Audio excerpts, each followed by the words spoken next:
Drop it. ODS.com.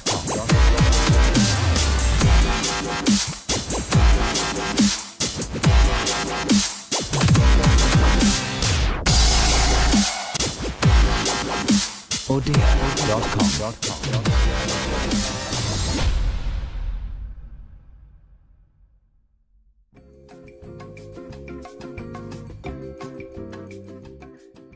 Kan gue tahu nih kalau lo itu kan sempat jadi manajer timnas wanita ya. Iya. Nah, itu suka duka lu sebagai manajer timnas tuh apa sih? Dan kenapa lu memilih manajer timnas wanita dibandingin yang cowok? Dari situ udah sampai ada kesempatan. Kesempatannya itu yaitu di 2015 itu.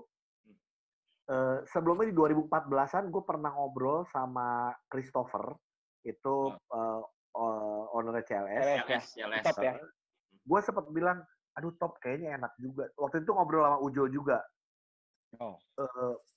Jo, enak juga ya kalau punya tim basket ya gitu.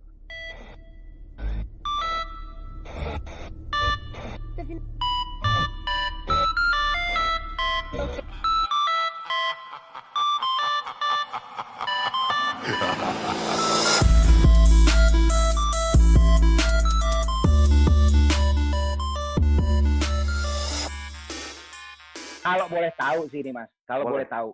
Ya. Berapa sih angkanya saat itu untuk menjadi seorang manajer timnas putri? Angka apa nih? Jadi manajer Pengeluarannya. Oh, pengeluaran. Pengeluaran, ya. Pengeluaran untuk tim. Kalau dibayar sih kita tahu ada ininya. Iya, biasanya keluar kok. Itu kalau pemain Ya, dibayarnya berapa, manajer ada berapa. Nah ini kalau waktu itu pengeluarannya, kalau, waduh gue tuh lumayan agak lupa sih. Cuman dari total sih gue sebenarnya cuman habis sekitar 2 M-an, 1,5, 2 M ya. Kecil loh. Untuk pembinaan berapa lama? 9 bulan total. 9 bulan? Ya, jadi gini, ya itu sama sih ada di buku gua juga. Jadi gini, gua pada saat ditentukan sebagai manajer, waktu itu bulan Juni atau Juli 2014, ya itu. Terus akhirnya kita memutuskan bahwa oke, Agustus kita mulai seleksi. Jadi Agustus kita udah mulai programnya. Gue bikin program tuh. Jadi tugas manajer adalah bikin program, kita menentukan pelatih barengan sama Perbasi dan lain-lain. Program itu dimulai Agustus. Ternyata di Agustus itu SK-nya belum keluar dari waktu itu Satlak Prima. Waktu itu masih Satlak Prima ya. Nah, tidak keluar artinya tidak ada duit yang masuk dari pemerintah. Kan duit pemerintah itu subsidi. Itu sangat membantu. Cuman karena gue sudah membuat plan itu, gue tetap stick sama itu. Jadi gue tetap melaksanakan seleksi di bulan Agustus tanpa duit dari pemerintah, gitu. Oh, berjalan dengan uang pribadi ya? Dengan uang pribadi. Gue menyebutnya gini, uang pribadi ada, tapi gue jujur banyak sekali donasi dari orang-orang yang gue bersyukur, puji Tuhan mereka percaya sama gue, nitipin uangnya. Jadi gue kalau orang nanya, Gi, siapa aja sih yang bantu lu? Kalau dari sisi uang, dari sisi sponsor, dan lain-lain gitu ya, dalam bentuk barang. Gue bilang Christopher, pertama. Kedua, Koaseng, yaitu Koaseng dan Makina, itu sahabat Semarang. Iya, sahabat. Mas Asrul, NBL. Ko Kim Hong, bantu gue. Pelita Jaya, bantu gue. Terus waktu itu Bandung Utama, waktu itu masih Bandung Utama ada bantu Denis dalam ya? berbagai, ya, waktu itu masih Denis betul.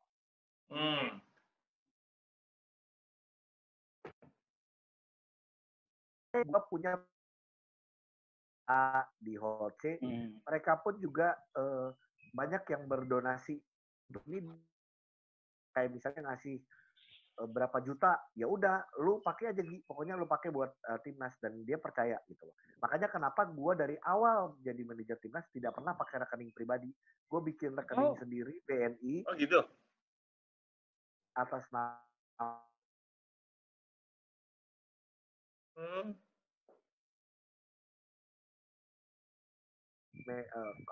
Gaji pemain keluarnya kadang dari manajer, dari pribadi gitu. Jadi gue tuh pengen semuanya termasuk transparan, apalagi kalau masalah uang ya, gitu. Itu yang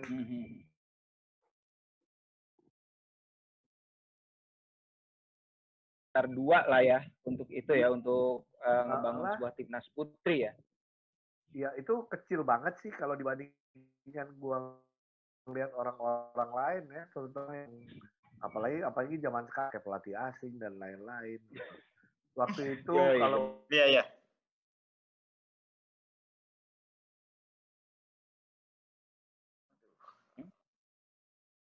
itu dari 5 dan gue dari awal bahwa Kak Ogi tidak bisa menambahkan lagi.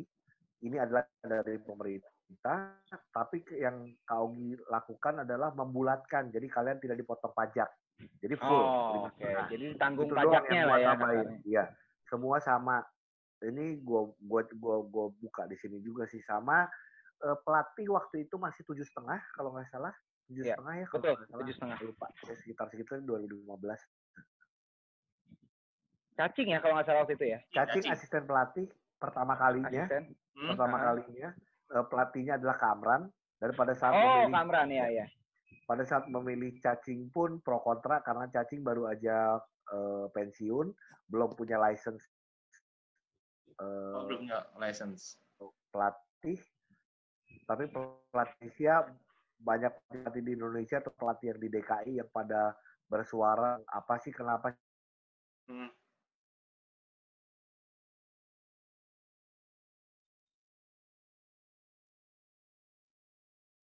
pada pengennya juga, tapi prestisnya juga beda ya. Ya, tapi sekali lagi gue bersyukur banget, puji Tuhan apa yang gue pilih pada saat itu ya, yaitu Cacing. Ya sekarang kita bisa lihat bagaimana kualitas Cacing sampai hari ini. Betul banget. Iya. Betul banget sih. Kualitasnya beda. Hasil sih ya. Hasil dari Cacingnya juga oke banget. Itu tapi ini loh, jadi biar orang tahu juga kalau memilih pelatih itu tidak, jadi gua tuh udah mengatur mana yang gua kerjakan, mana yang pelatih kerjakan. Jadi gua nggak mau sampai ada jadi gua pasti nanya kalau soal pelatih kayak waktu itu Kamran. Gua itu sama Perbasi dan gua setuju karena gua tahu Kamran pengalamannya ngelatih perempuan. Gue tahu seperti apa. Dia tegas juga. Kita butuh pelatih yang kayak gitu. Waktu itu asisten pelatihnya Kamran memilih si Coach Bing. Coach Bing ya. Gue waktu itu baru kenal yang namanya Coach Bing. Tapi pada saat Kamran bilang, Gi, gue mau sama dia. Gue berarti percaya bahwa Kamran merasa bahwa dia cocok untuk bisa jadi asisten. Gue percaya. Nah, cari asisten satu lagi. Pada saat cari asisten satu lagi itu, gue juga selalu diskusi sama Kamran. Nama yang keluar kalau gue boleh cerita ada Romy Chandra waktu itu. Itu karena gue tapi gue juga nyampein juga ke Kamran gimana kalau Gepeng.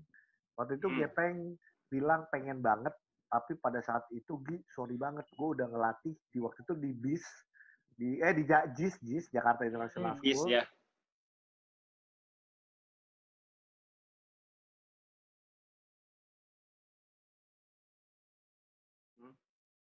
Gue sangat menghormati keputusannya Gepeng gitu waktu itu.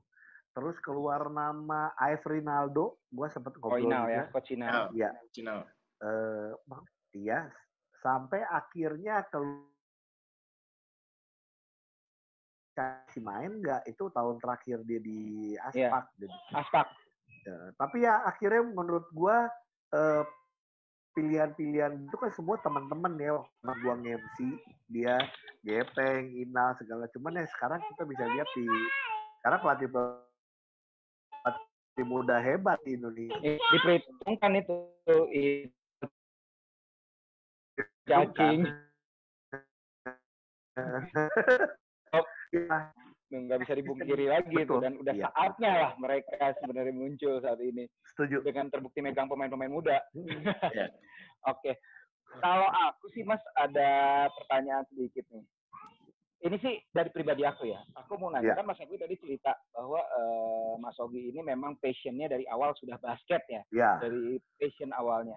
Nah, aku cuma mau nanya, kenapa sih dulu itu milih basket, bukan sepak bola, bukan bulu tangkis, bukan voli, yang bisa dibilang olahraga rakyat ya? Apa karena untuk batu loncatan, wah Abbas ini gampang lah dapetin ini kayak gitu. Apa karena itu atau gimana, Mas? Gini, gue tuh sama seperti cowok-cowok lainnya, gue tuh main bola dulu. Gue tuh dari SD main bola sampai hari ini. Kalau lu lihat gue main bola, gue masih jago loh. Karena gue dari dulu main bola. Jadi artinya gue orang yang emang senang sepak bola dari zaman dulu sampai kenal basketnya di SMP. Mungkin kenapa gue akhirnya lebih banyak ke basket, mungkin karena gini ya. Kalau dulu kan futsal belum ada ya zaman dulu. Jadi artinya masih ngumpulin orang begitu banyak agak susah kalau dulu. Jadi kalau basket kan ya udah deh gitu ya. Terus emang lingkungan gua waktu SMP di Aloysius di Bandung, yaitu anak-anak basket. Jadinya gua waktu itu ikut klub Raja Wali, ada jadwal latihannya, jadi ikut. Sedangkan waktu itu kalau mungkin gua dulu kenal sama klub sepak bola, mungkin juga gue masuk ke klub sepak bola. Cuman waktu itu gue diperkenalkannya waktu SMP di klub basket gitu. Jadi tapi dua-dua olahraga itu gue mainin sampai sekarang, makanya gue masih aktif di Celebrity Football Club, aktif di Happy Balls ya, karena itu dua olahraga yang emang gue senengin gitu. Oh, jadi memang passion dasarnya memang udah dari dulunya awalnya sepak bola terus juga ke basket ya. Favorite sportnya. Gue kalau bola juga ngikutin banget. Jadi jadi presenter bola juga udah pernah. Ya Liga Italia zaman masih di itu Telkovision ya dulu. Terus Telkovision pernah Liga Inggris ngikutin ya. Gue ngikutin, terus gue sempat berangkat ke nonton kan karena gue MU. Gue pernah foto sama Cristiano Ronaldo. Oh, sama gue berarti MU. Sama MU. Berarti boleh lah kita berarti sekarang bolehlah kita ngomongin kesiannya Liverpool nggak jadi juara. Udah mau juara malah COVID ya. Iya loh. Iya. COVID. Yang menangnya COVID. Itu sih benar-benar udah di depan mata. Depan matanya benar-benar depan. Lagi bagus-bagusnya, lagi udah jauh poinnya. Aduh. Tahu-tahu kalahnya sama COVID tuh. Kalah sama COVID, men. Iya. Ya, belum jodoh emang Liverpool sih ya. Emang belum jodoh banget ya.